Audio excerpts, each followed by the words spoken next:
अस्सलाम वालेकुम दोस्तों, उम्मीद है आप लोग बखैरियत होंगे। जिन दोस्तों ने इस चैनल को सब्सक्राइब किया है उनका बहुत बहुत शुक्रिया। और यहाँ पर अगर आप चैनल पर आएँ तो आपको यहाँ पर बहुत सी ऐसी वीडियोस मिलेंगी जो मैंने अपने पीटीवी के ज़माने की जो याददाश्तें हैं उन्हें यहाँ आप लोगों के लिए पोस्ट कर रखा है, तो उन्हें सुनिए और आपकी राय का मुझे इंतज़ार रहता है। मेरे साथ ज़रूर शेयर कीजिए।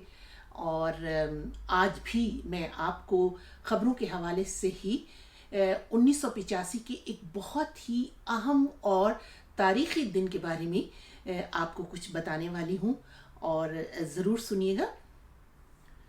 दोस्तों, जो लोग ये कहते हैं कि पाकिस्तान के अवाम में जमहूरी शऊर नहीं और निज़ाम जमहूरियत यहाँ के लिए मौजूद नहीं, उन्हें चाहिए कि जनरल ज़िया के माशाल्लाह के स्याह तरीन दौर में सीनियर सियासतदान नवाबजादा नसरुल्लाह खान की सरबराही में तहरीक बराए बहाली जमहूरियत MRD पर नज़र डालें। इस तहरीक में तमाम जमहूरी पार्टियों के अरकान शामिल थे और इसको इंतहाई सख्ती से कुचला गया।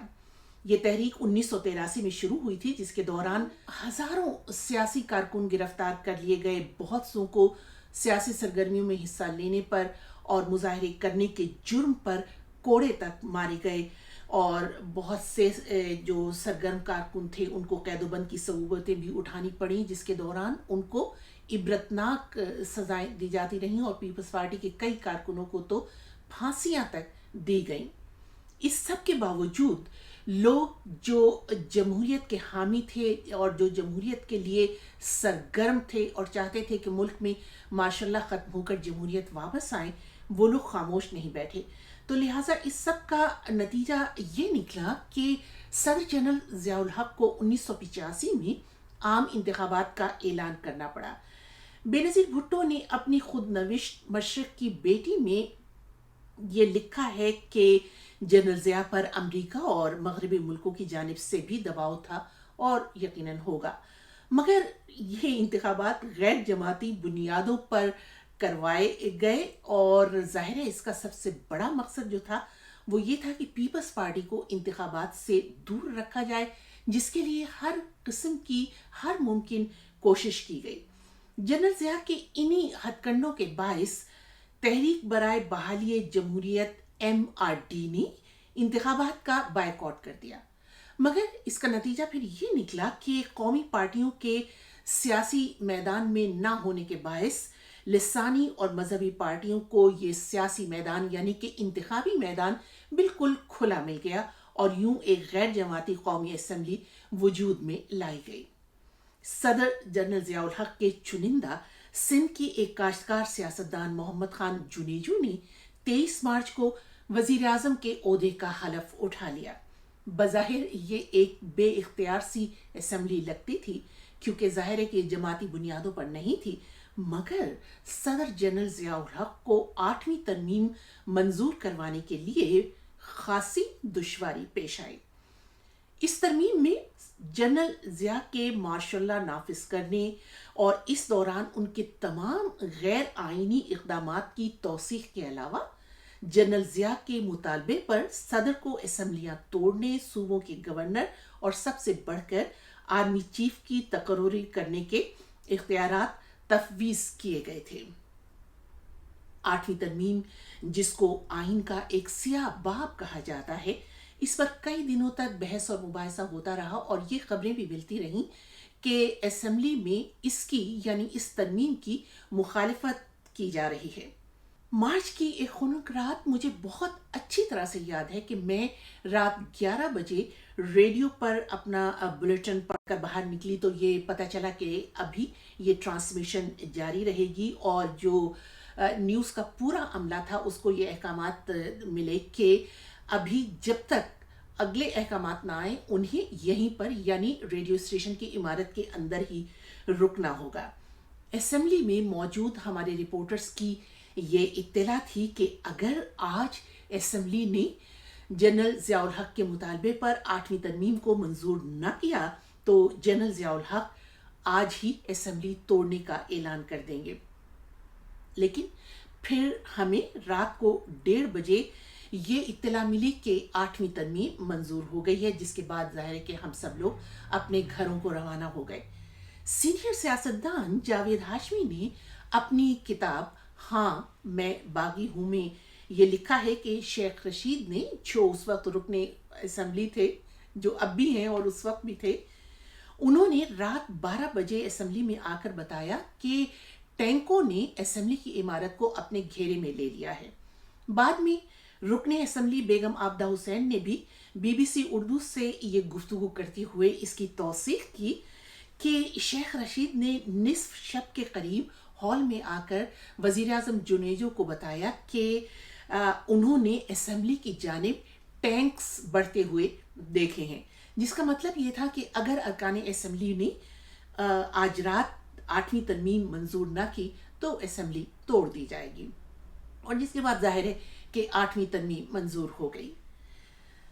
दोस्तों, असेंबली की साबिका इमारत, आजकल वाली नहीं, साबिका इमारत रेडियो पाकिस्तान की इमारत के बिल्कुल करीब ही वाक़ थी, और हम लोग वहीं से गुजरकर अपने रेडियो पाकिस्तान पर जाया करते थे हमारे रिपोर्टर्स के मुताबिक। और फिर जब हम लोग भी बाहर निकले तो हमने वहाँ कतई कोई टैंक्स वगैरह नहीं देखे, और शेख रशीद की खबर में बिल्कुल कोई सच्चाई नहीं थी।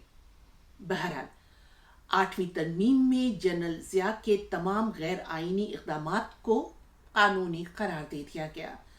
इसलिए जनरल ज़िया ने मार्शल लॉ उठाने के लिए इस तरमीम की मंजूरी की शर्त रखी थी। और जैसा कि मैंने शुरू में कहा कि ये बहुत ही तारीखी दिन था, तो ये फुटेज जो मैं आपको इस वक्त दिखाने वाली हूँ, इसमें आप देखेंगे कि सदर जनरल ज़िया उल हक ने खुद असेंबली में आकर मार्शल लॉ उठाने का ऐलान किया, जिसका वालिहाना अंदाज में डेस्क बजा बजा कर खैर मकदम किया गया।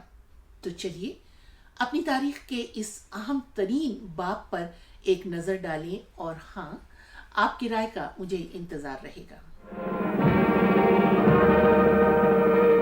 मुल्क से मार्शल लॉ उठा लिया गया है, आइन को मुकम्मल तौर पर बहाल कर दिया गया है। 5 जुलाई 1977 का सदारती हुक्म मनसूख कर दिया गया है। मार्शल लॉ के दफातर और अदालतें बंद कर दी गई हैं।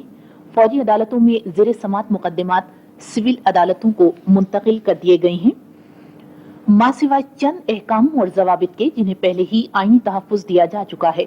मार्शल लॉ के तमाम अहकाम और जवाबित मनसूख कर दिए गए हैं। 20 साल बाद मुल्क से हंगामी हालत खत्म कर दी गई है।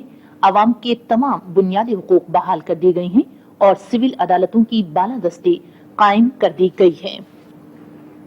ये तारीखी ऐलानात आज इस्लामाबाद में सदर ममलकत जनरल मोहम्मद ज़ियाउल हक और वजीर आजम जनाब मोहम्मद खान जुनेजो ने आज मजलिस शुरा के इजलास से खिताब करते हुए किए। पार्लियामेंट के अरकान ने इन ऐलानात का डेस्क बजाकर खैर मकदम किया और कौम को मुबारकबाद दी। सदर ममलकत का तारीखी ऐलान। जनाब स्पीकर, आज मार्शल लॉ उठाने के ऐलान के साथ चंद अहकामात जारी किए जाएंगे। इन अहकामात में से एक हुक्म के मुताबिक मौजूदा आइन अपनी तमाम शिक्कों समेत कुल्ली तौर पर बहाल है।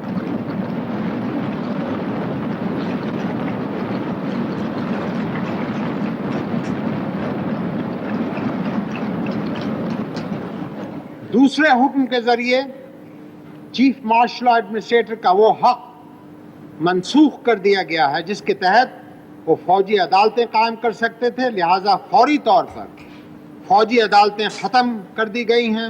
मार्शल लॉ के तमाम दफातर बंद कर दिए गए हैं।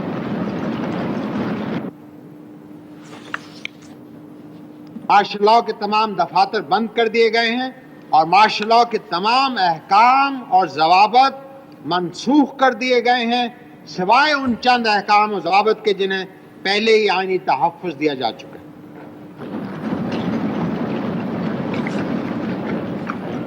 तीसरे हुक्म के मुताबिक के तहत वो मुकदमात जो अभी तक फौजी अदालतों में ज़ेरे समात थे, मुतल्लिका सिविल अदालतों को मुंतकिल कर दिए गए।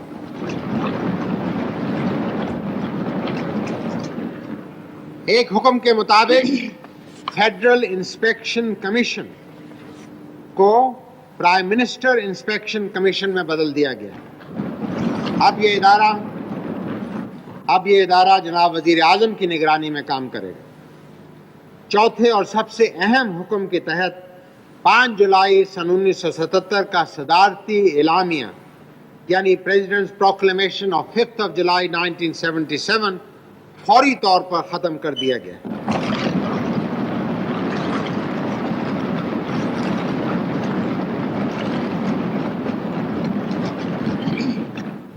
مارشل لاء کے اٹھائے جانے کے ساتھ ساتھ آج 4 میں سے 3 صوبائی گورنر اپنے عہدوں سے عزت اور احترام کے ساتھ سبکدوش ہو رہے ہیں. اس کا اعلان پہلے ہو چکا ہے. ہمارے چوتھے رفیق فوج سے ریٹائر ہونے کے بعد مسلسل گورنری کے فرائض ادا کریں گے. اللہ تعالیٰ انہیں کامیابی عطا فرمائے. مجھے 9 کروڑ عوام کی صلاحیتوں پر پورا یقین ہے. مجھے ان کے جذبہ حریت پر فخر ہے.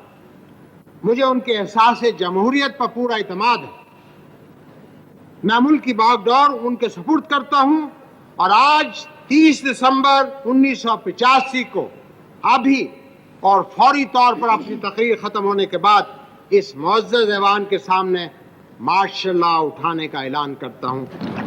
شکر اللہ.